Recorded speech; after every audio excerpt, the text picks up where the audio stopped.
Hello everyone, today I'm going to restore this car headlight.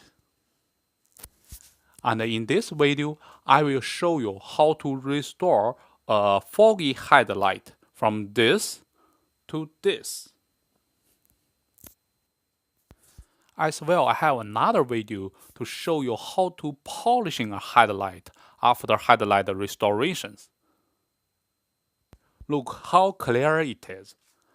I even can see myself through headlight reflector. If you don't have a polisher, below is the link to show you how to make a polisher at home. If you like this topic, come with me. I will show everything and every detail to you. Okay, let's begin. Here is the tool and the material that you need for this job.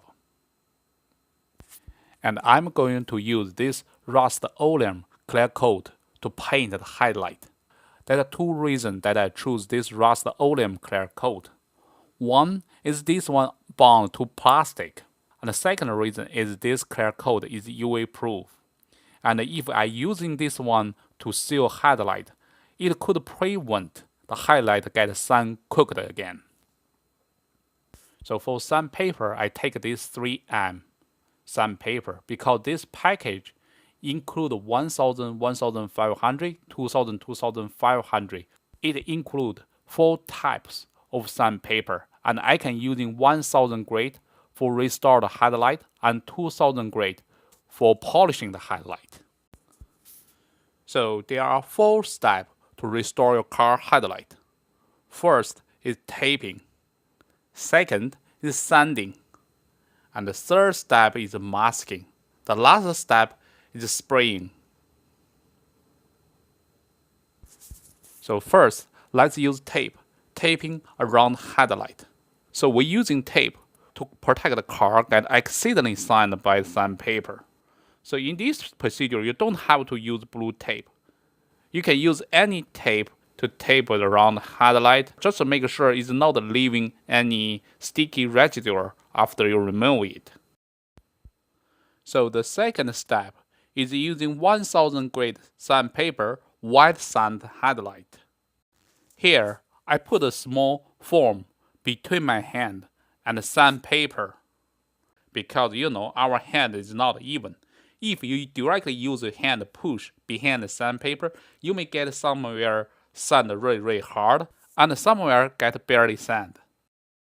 While you do wet sanding, you need to continually adding water to the sanding surface because the water will take away the sanding debris and sanding dust.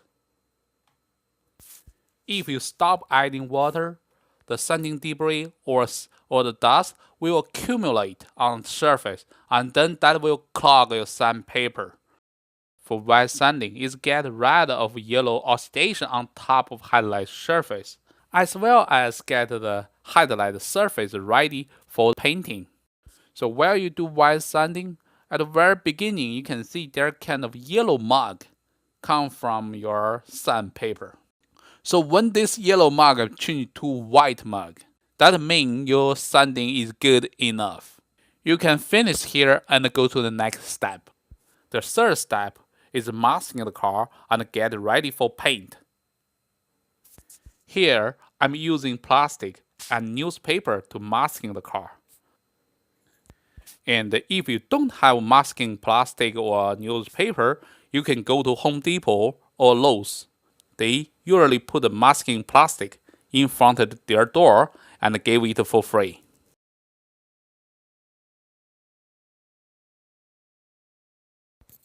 So after masking, I use water and a microfiber towel to final clean the headlight. To get rid of the debris and the dust that you bring to the headlight while you're masking. Here is not suggested use your hand to touch the headlight anymore, because the hand had finger oil, and if you leak finger oil on top of headlight, that will affect the paint. So here is the last step, painting. Here you don't need to hurry to paint your headlight.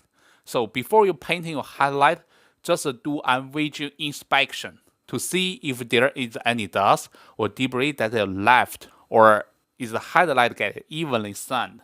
If you're not satisfied, you always could come back, go to step 2 again. This is an oil-based paint, and the smell is pretty strong. I suggest you get a mask.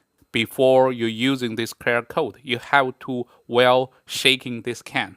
And also, I suggest you read the user manual about this brand clear coat.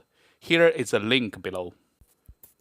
So for any quick dry paint like this one, I don't suggest to put thick coating. Because for the thick coating, somewhere may dry quicker and some other place may dry slower. And this may cause a crack on top of the surface. So I suggest to do thin and multiple coatings. You can see I keep the can about 1 foot away from the painting surface. Put very thin coatings each time. And overall I put 4 coatings and keep about 5 minutes each coating interval.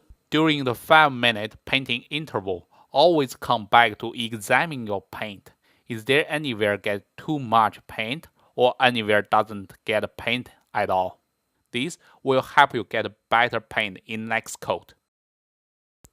Now, after 8 hours, and you can see the highlight get much better than it was.